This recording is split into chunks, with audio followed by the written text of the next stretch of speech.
President Trump's rally in Cincinnati, Ohio last night was his 8th campaign stop this year. He had a pretty big crowd. The first since a racist chant of "Send her back" broke out in North Carolina 2 weeks ago. We all remember that. The president avoided mentioning the 4 minority female Democratic lawmakers by name, but continued his week-long attack on America's cities. It's been total one-party control of the inner cities. For 100 years, it's been one-party control, and look at them. We can name one after another, but I won't do that. Because I don't want to be controversial.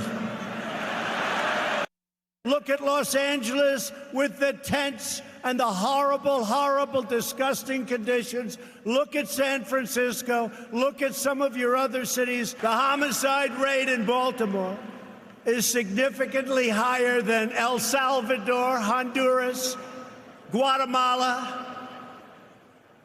I believe it's higher than, give me a place that you think is pretty bad. Give me a place. The guy says Afghanistan. I believe it's higher than Afghanistan. In our country, think of that. So, Donnie, while he didn't, he's gone from attacking individual members of Congress who are people of color to now attacking entire cities. He attacked San Francisco last night. He attacked Baltimore last night. He's attacking cities where he knows he's not going to get any votes, and dividing come on, let's just stop. I mean, I hope nobody is suggesting that Donald Trump's doing anything other than telling that largely white crowd in Cincinnati, it's us against them. I will attack people of color who run cities, who run urban centers that are predominantly black, and it is an us against them. We, of course, are lily white. They, of course, live in rat-infested, crime-infested parts of America. Yeah, Joe, look, he can choose. It can be 4 congresswomen. It could be SO countries. It can be cities. Any metaphor, any symbol you have for people of color, he will use. Speaking of color, just a light moment for a second. We normalize all his horrific behavior, whether it's chants. We also normalize the way he looks. Did you see this color of this? His hair has gone to glow-in-the-dark yellow. I don't know what's going on there. It's particularly flat and particularly yellow. To me, I think his colorist, we got to get on that. So I know it's not an important issue, but I know for Donald it is. But, Joe, I want to pick up where you started last hour, because with all of his heinousness, he did bring up 2 smart points last night. And Jonathan Lemire pointed this out in the first hour. He pointed out that the Democrats are going after Obama instead of himself. And he also pointed out they're out of touch with the mainstream. And that, to me, is the big takeaway, that if the Democrats can't get the message from their consultants, if they can't get message from pollsters, if they can't get message from folks like you and folks on this air about that the enemy is Donald Trump, not Barack Obama, we need to refocus them. And one quick branding lesson. I want to bring up Ronald Reagan and Michael Jordan. What the Republicans have done for decades, they understood they had a base brand to build off of, Ronald Reagan, and they lionized him year after year. That's a base brand. Nike has understood that Michael Jordan and Air Jordans are the base brand, and even when they come out with a new sneaker, they build on that success. They don't destroy it. So message to Democrats, the enemy is not Obama, it's Donald J. Trump. You saw him on stage last night. And the base brand right now is Barack Obama because of the Affordable Care Act, because at the end of the day, he is the only Democrat to receive a majority of America's votes in a presidential race since Franklin Delano Roosevelt. He also has a 95% approval rating inside the Democratic Party. 83% of Democrats support the Affordable Care Act. The majority of Americans support now the Affordable Care Act. So build on that base brand. You're exactly right. And as I've been saying on this show for months now, when it comes to Obamacare, mend it, don't end it. Jonathan Lemire, so it's very interesting. we keep wondering how low Donald Trump can go. We said it during the campaign. We said it after his Carnage speech. We said it after Charlottesville.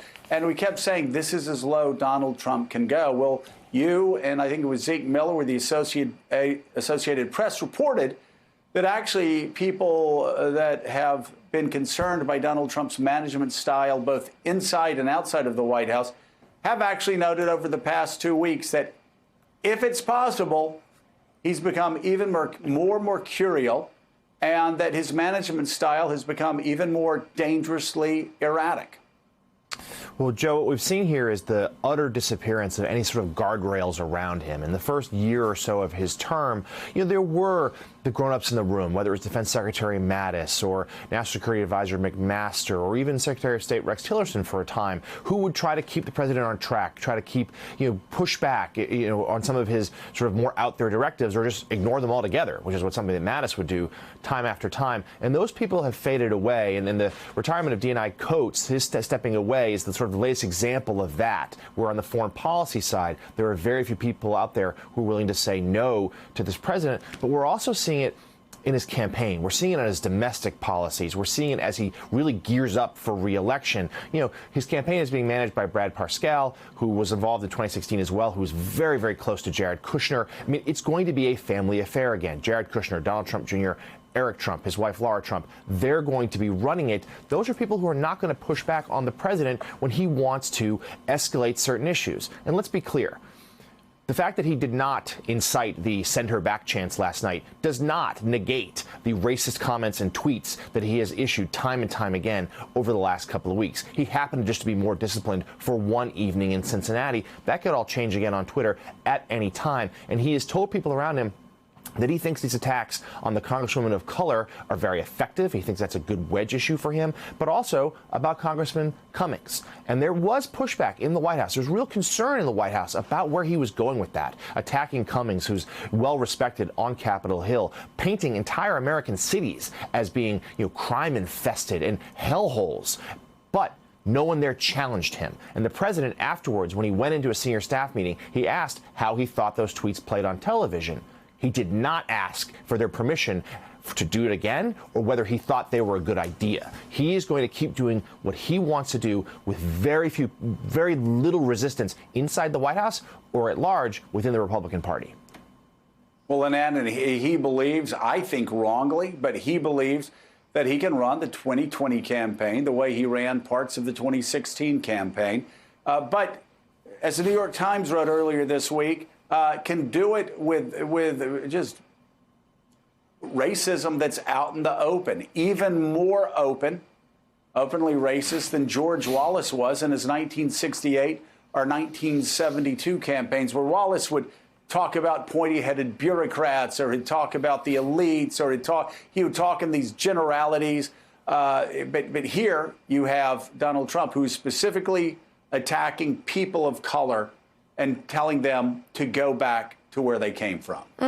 Yeah, and I am less comforted than you maybe that this is not going to be effective. I actually think it will be effective for the following reason. I think if we step back and you think about what are some of the big themes about what's going on in this country that you talk about in the show all the time, I would say the inequality, plutocracy, rich people gaming the system for themselves, whether that's Donald Trump or Jeffrey Epstein or others, or Silicon Valley.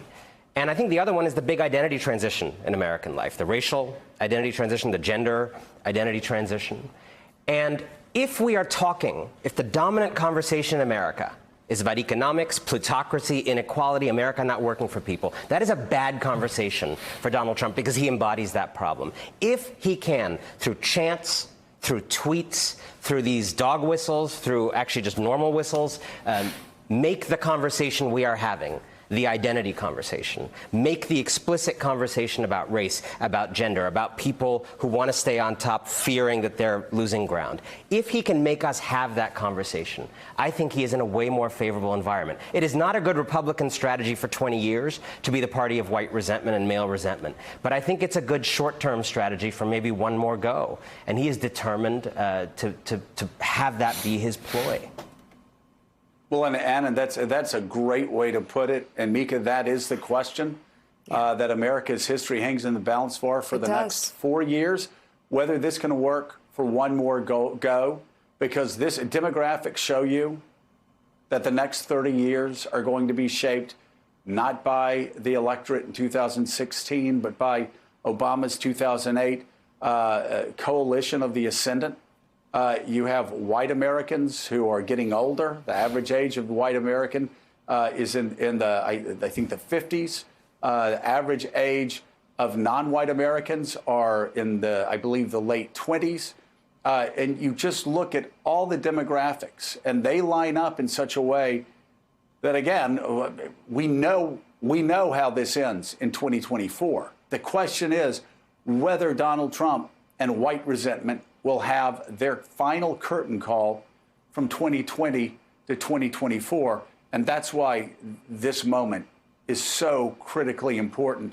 And perhaps it's why Donald Trump's thinking he can run out the clock and maybe get elected by pushing these racial resentments towards a white America who just 30 years ago was 75% of the population, and in the next 30 years will actually be a minority. Well, and some think this is a race for, quite frankly, his future and what he might be facing if he leaves the White House. Are you saying term. a second term or a jail term? Second term or a jail term, facing the Southern District on a host of issues that he would be facing the moment he walked out of the White House.